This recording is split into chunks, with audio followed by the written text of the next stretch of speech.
கிருஷ்ணகிரி மாவட்டத்தை சார்ந்த சுபாஷ் என்ற பிற்படுத்தப்பட்ட சமூகத்தை சார்ந்த இளைஞன், அரியலூர் மாவட்டத்தை சார்ந்த தலித் சமூகத்தை சார்ந்த அனுஷியா என்ற ஒரு பெண்ணை காதலித்து கடந்த 2023ஆம் ஆண்டு திருமணம் செய்து கொண்டார். ஒரு சாதி மறுப்பு திருமணம். திருமணம் முடிந்து 17 நாட்களில் இருவரும் தன்னுடைய, அதாவது சுபாஷினுடைய பாட்டி வீட்டிற்காக விருந்துக்கு சென்றவர்களை சுபாஷினுடைய அப்பா தண்டபாணி இரவு மிக கொடூரமான முறையிலே தன்னுடைய மகனை படுகொலை செய்தார். அதே போல தன்னுடைய பெற்ற தாயையும் படுகொலை செய்து விட்டார். அடுத்து அனுஷியாவை படுகொலை செய்ய வந்தபோது அனுஷியா தன்னுடைய கரங்களால் அந்த அரிவாள் வெட்டை தடுத்து நிறுத்திய போதும் கூட அவளால் மிக கொடூரமான முறையிலே சாய்க்கப்பட்டாள். ஆனாலும் கூட இன்றைக்கு ஒரு கைகளிலே ஒரு 9 அறுவை சிகிச்சை முடிந்து இன்றைக்கு அவர் நீதிக்கான போராட்டத்தை நடத்தினார். நேற்றைய தினம் கிருஷ்ணகிரி அமர்வு நீதிமன்றம் இந்த வழக்கிலே தீர்ப்பு கொடுத்தது. 2 படுகொலைகள் நடந்ததால் 2 படுகொலைக்கு ஒரு 2 ஆயுள் தண்டனை. அதே போல எஸ்சி வன்கொடுமை தடுப்பு சட்டத்திற்கு ஒரு ஆயுள் தண்டனை. அதே போல அனுஷியாவை கொலை முயற்சி செய்ததால் ஒரு 10 ஆண்டு கடுங்காவல் தண்டனை என மொத்தம் 3 ஆயுள் தண்டனைகள், அதோடு 10 ஆண்டு கடுங்காவல் தண்டனையையும் கிருஷ்ணகிரி அமர்வு நீதிமன்றம் விதித்திருக்கின்றது. இந்த தீர்ப்பு என்பது ஒரு வரலாற்று சிறப்புமிக்க தீர்ப்பு. இது போன்று சாதிய ஆணவ படுகொலை வழக்கிலே 3 ஆயுள் தண்டனையும் ஒரு 10 ஆண்டு கடுங்காவல் தண்டனையும் விதிக்கப்பட்டிருப்பது என்பது ஒரு வரலாற்று சிறப்புமிக்க தீர்ப்பு. கடந்த 2.5 ஆண்டு காலமாக ஒரு கடுமையான உடல் நலம் பாதிக்கப்பட்டு உடல் முழுக்க அறுவை சிகிச்சைகளை மேற்கொண்ட அனுஷியா இந்த வழக்கிலே மிகவும் தைரியமாக நின்று இந்த வழக்கை நடத்திய அனுஷியாவிற்கு முதலிலே தமிழ்நாடு தீண்டாமை ஒழிப்பு முன்னணியின் சார்பாக வாழ்த்துக்களை தெரிவித்துக் கொள்கின்றோம்.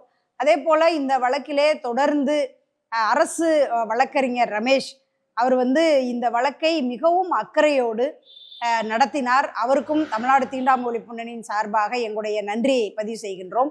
அதுபோல கிருஷ்ணகிரி மாவட்டத்திலே ஒரு வழக்கறிஞர்கள் குழு, அந்த குழு காவல்துறைக்கும் அரசு தரப்பு வழக்கறிஞர்களுக்கும் தேவையான அத்தனை உதவிகளையும் செய்து இந்த வழக்கை மிக சிறப்பாக எடுத்து செல்வதற்கு அந்த மாவட்டத்திலே பேருதவியாக இருந்தார்கள்.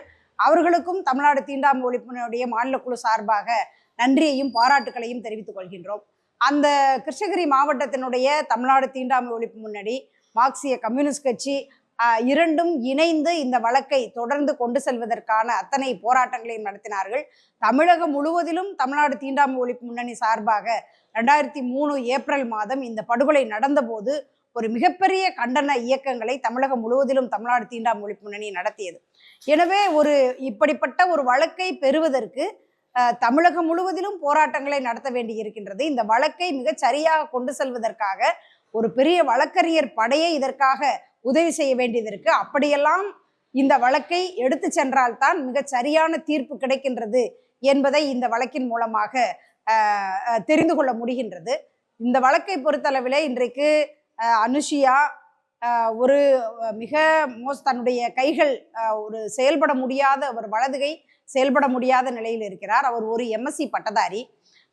இந்த திருமணம் முடிந்து தன்னுடைய இணையரை இழந்த பின்பு அடுத்து அவ பிஎட் படிக்கணும்னு விரும்பினாங்க. உடனே தமிழ்நாடு தீண்டாமை ஒழிப்பு முன்னணி அவளுடைய கல்வியை தொடர்வதற்கான உதவிகளை செய்தோம். அதற்கு அகில இந்திய இன்சூரன்ஸ் ஊழியர் சங்கம் பேருதவியாக இருந்தது. இப்ப இந்த 2 ஆண்டு காலம் அவள் பிஎடை முடித்து ஒரு நல்ல மதிப்பெண்ணோடு பிஎடையும் முடிச்சிட்டாங்க. அடுத்து ஒரு டீச்சர் ஆவதற்காக அவங்க தயாரா இருக்கிறாங்க.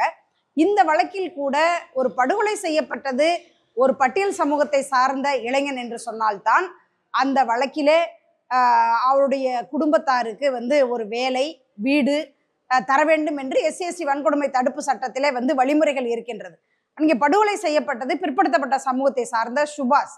இதனால் பாதிக்கப்பட்டது ஒரு ஒடுக்கப்பட்ட சமூகத்தை சார்ந்த பெண். ஆனால் இந்த சட்டம் SC வன்கொடுமை தடுப்பு சட்டம் இந்த படுகொலைக்கு ஆட்டாகல.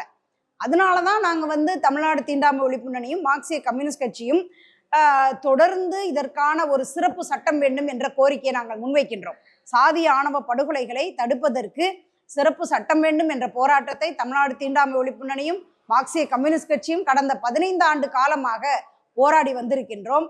கடந்த காலத்திலே அதிமுக ஆட்சி காலத்திலே சாதிய ஆணவ படுகொலைகளே நடக்கவில்லை என்று சொன்னார்கள்.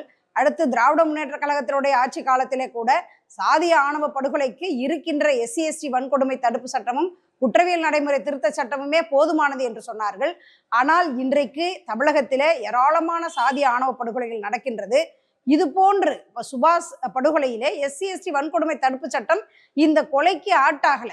எனவே இந்த SC/ST வன்கொடுமை தடுப்பு சட்டம் இந்த சாதிய ஆணவ படுகொலையில் என்ன செய்தது என்ற ஒரு கேள்வி இருக்கின்றது. எனவேதான் இதையெல்லாம் கருத்தில் கொண்டு ஒரு சிறப்பு சட்டம் வேண்டும் என்ற கோரிக்கையை நாங்கள் முன்வைக்கின்றோம். இன்றைய திராவிட முன்னேற்ற கழக அரசு இந்த சட்டத்தை உருவாக்குவதற்கான ஒரு நீதியரசர் பாஷா தலைமையிலே ஒரு குழுவை அமைத்திருப்பதை தமிழ்நாடு தீண்டாமை ஒழிப்பு முன்னணி வரவேற்கின்றது.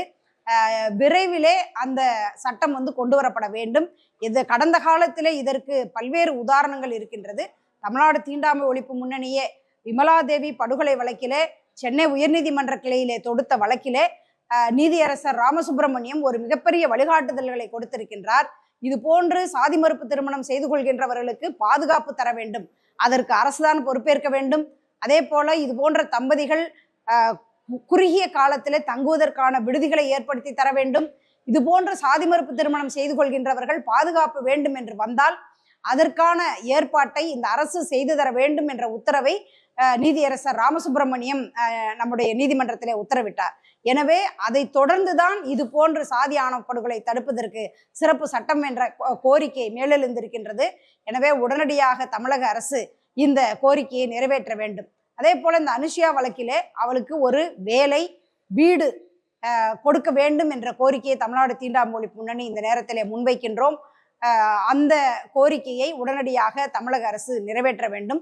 இந்த வழக்கிற்காக தமிழகம் முழுவதிலும் பல்வேறு மனித உரிமை அமைப்புகள் மற்றும் செயல்பாட்டாளர்கள் இதற்காக குரல் கொடுத்தார்கள். அனைவருக்கும் தமிழ்நாடு தீண்டாமை ஒழிப்பு முன்னணியின் சார்பாக எங்களுடைய நன்றியையும் வாழ்த்துக்களையும் பாராட்டுகளையும் தெரிவித்துக் கொள்கின்றோம்.